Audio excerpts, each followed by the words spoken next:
me, then you only hurting yourself. But wait, I love myself. That was the key, now it's such a bad. I woke up.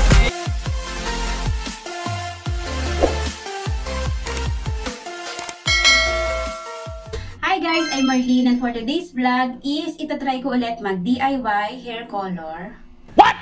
So, yan. So, almost a month na nung last time ako nag-bleach ng buhok saka nagkulay ako ng ash gray na medyo naging palpak yung gawa ko, diba? So, ganun talaga ang buhay. Kung di tayo magkakamali, hindi tayo matututo.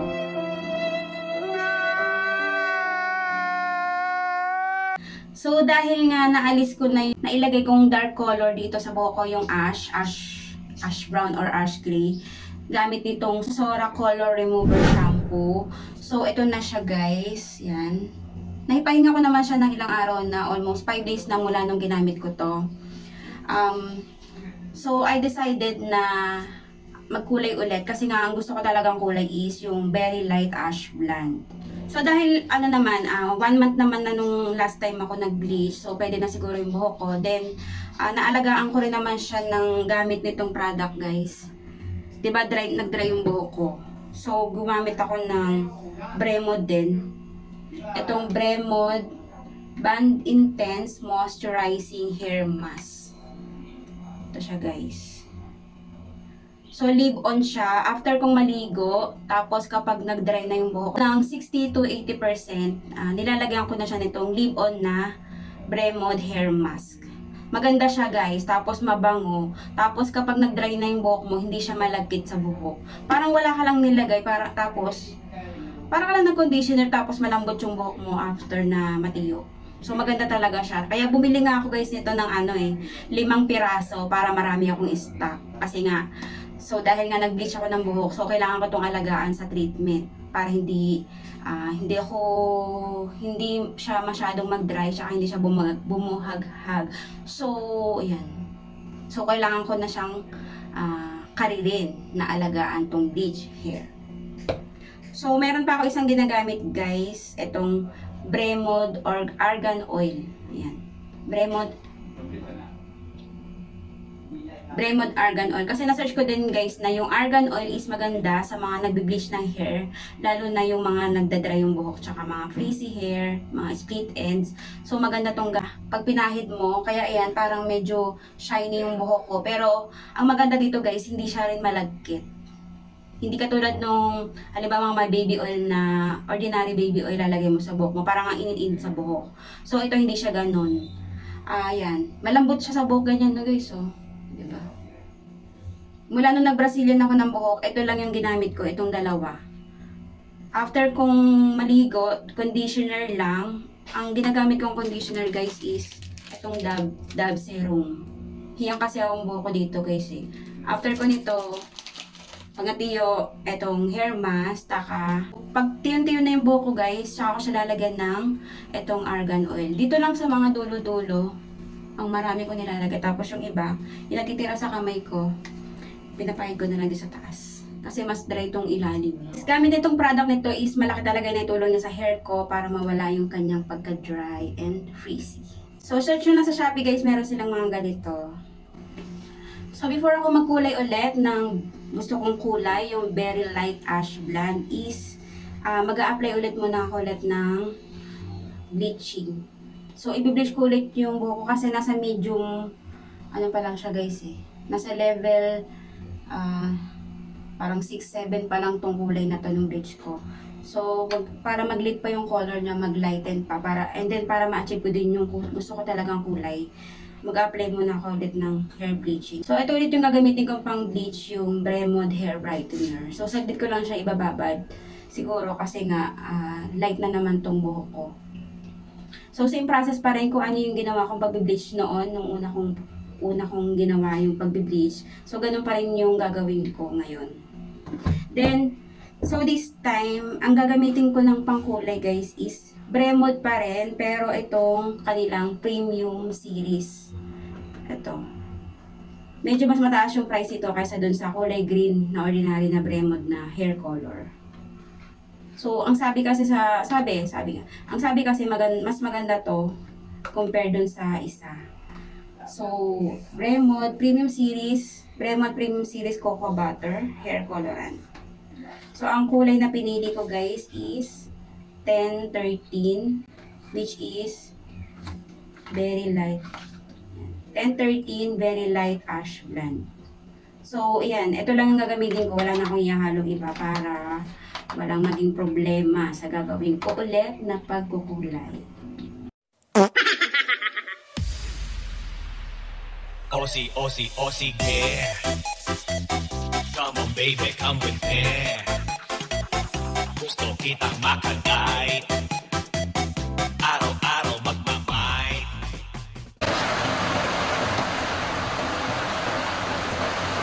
1:1.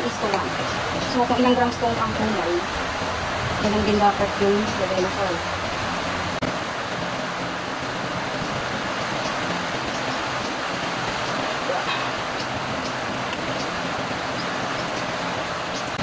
$82 grams. 6% developer. 82 grams.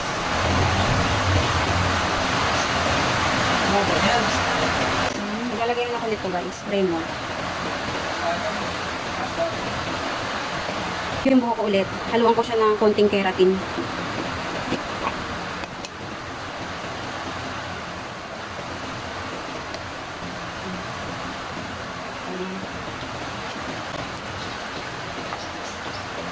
A few minutes later.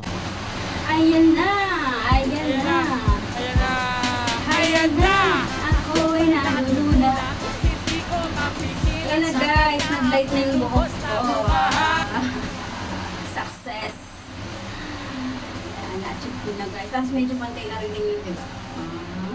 Hindi na siya katulad ng una kong beach na pachi-pachi.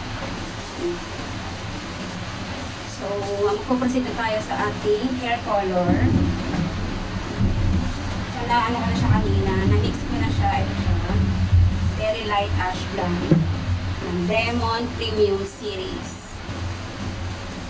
So, same process pa rin. Ganun pa rin yung gagawin kong style. Lahatiin ko sa gitna yung buhok ko. Sa dalawa.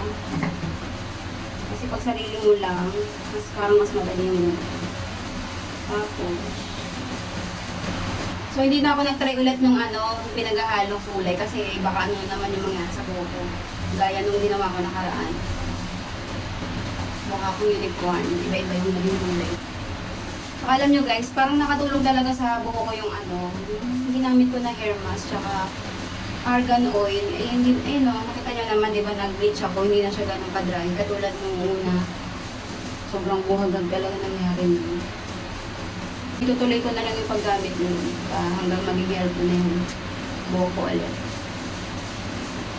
First time ko lang sa buong buhay ko magkulay ng ganitong light color. Yung minsan naiilang pa nga ako kasi pag tumitingin yung mga nakakasalubong ko. Kasi nasanay na ako sa lang buhok ko yung ordinaryong brown lang, ganun. First time ko lang talaga mag-light color ng ganitong kalay. Nang nag-bleach talaga akong buong buhok. Magkaiba na yung kulay niya guys. Ito yung na-applyan ko na, tapos ito yung wala. So, let's continue the process. Alam niyo ba guys, kapag pala bleach hair yung kapag pala bleach hair ka, matagal siyang matiyo yung buhok natin.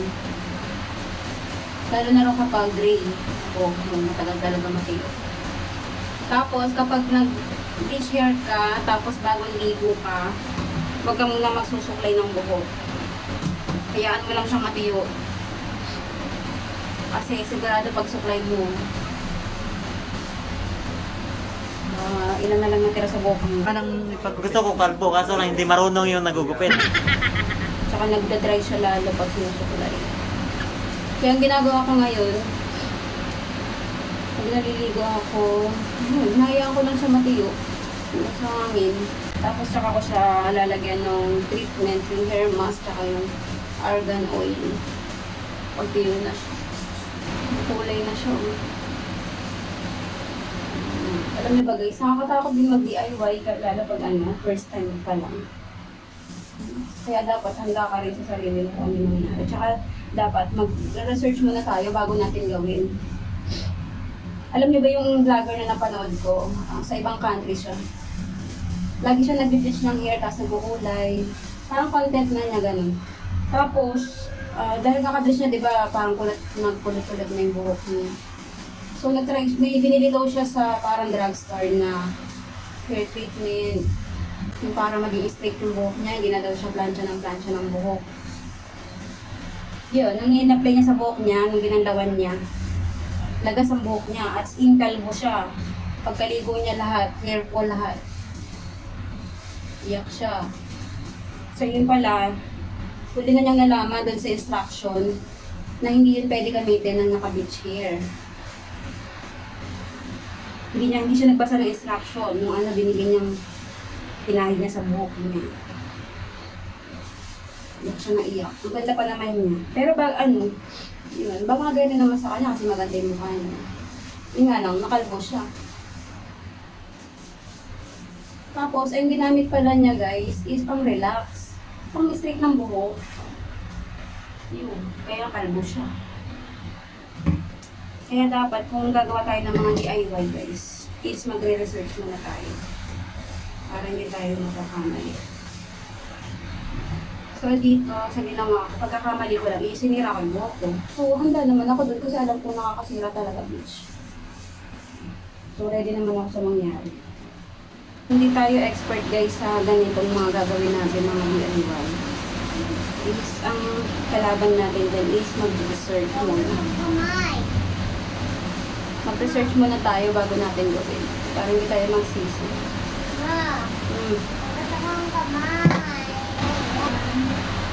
So, nababad ko na siya guys na mga 25 minutes na po kaya babanlawan ko na. So, ito hindi na sumunod yung kulay.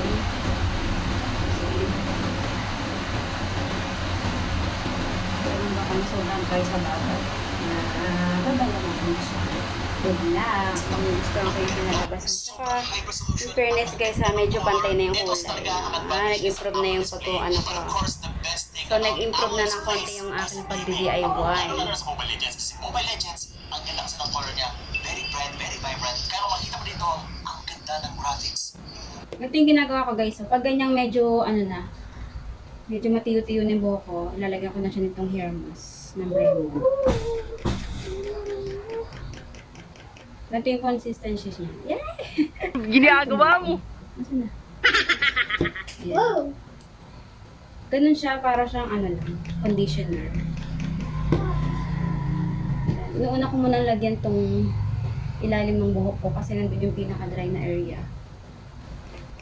Sa ibang seller guys, nasa 90, 98, gano'n. Tapos ito may seller ako na nahanap. Ang kuha ko dito guys is 78 pesos. Kaya kumuha na ako ng 4 kagad.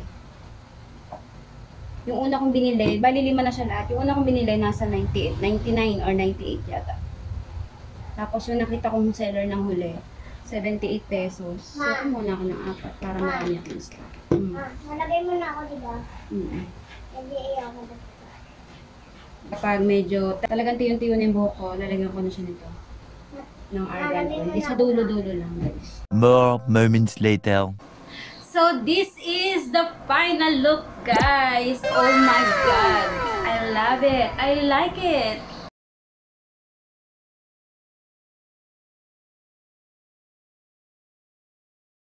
Ating DIY for the second time guys. Kasi yung una kong ginawa, diba? Sobrang ewan. Yan. So, ito talaga yung gusto kong kulay, guys. Yung light. So, dahil nga nagkamali lang ako noon at nag-research. So, ayan. Na-achieve ko na yung gusto ko talagang kulay. Tsaka in fairness, guys, di ba bagay? Nakakaputi siya lalo. Hindi, wow. Parang ako.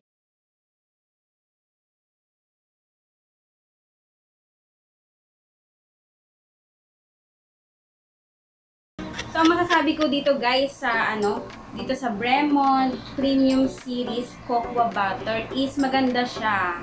Kung i-compare natin doon sa isa yung color green yung box. Malambot siya sa buhok. Ayan, hindi siya masyado nag-dry. Hindi katulad nung una kong una ako nag-apply ng kulay.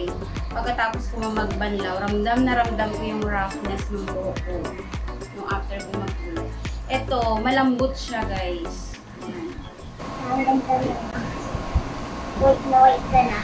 Narinig din sabi ng anak ko, ang ganda ko raw. White na white daw ako. Pati ang buhok ko is malapit ng mag-white. Wait a minute!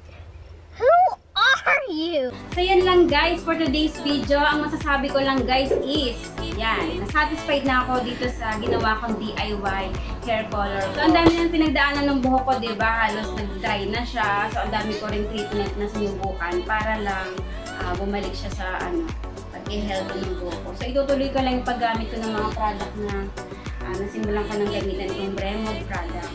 Itong Bremond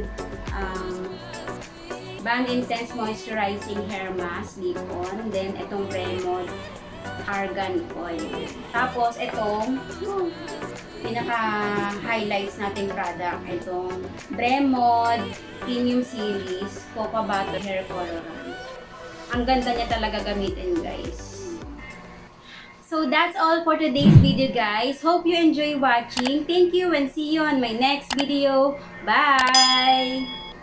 If you hurt me, then you only hurt yourself. But wait, I love myself. That was the key, now it's such a bad.